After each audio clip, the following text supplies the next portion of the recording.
Yeah, you have you have such an interesting backstory. Again, I'm reading different parts here Oh, it's about crazy. you, Yeah. and you living in a hammock in the rainforest. Like, Yeah. you're like an Iron Man of grooming. Like, you know what I Yeah. mean? Like, he's just Yeah. in a cave I get that a building these lot. suits, Yeah.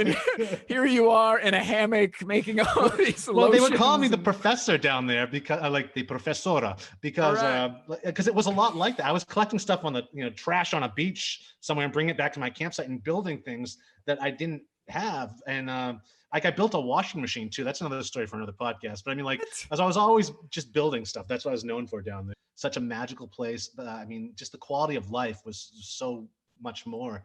And but also the sand fleas were a lot to deal with as well, and that's what led me into creating what I called ichnomas. And it was kind of a like an afterbite type solution. And I was working with just the chemicals that were available to me at the local pharmacia. Um, and I put together this concoction that actually worked, and it was so popular. Even the locals, as well as other tourists, were knocking on my tent flap to get some. And I thought, as I was swinging the hammock, like if I ever make it back to the United States, I'm going to sell this stuff. I'm going to ship it down here and see how it does. And I did that 4 years later. I didn't ever think that was going to happen, but 4 years later, I was back in the States, and I came back to the Etsy world. This didn't exist before I Right. left. So I was like, what?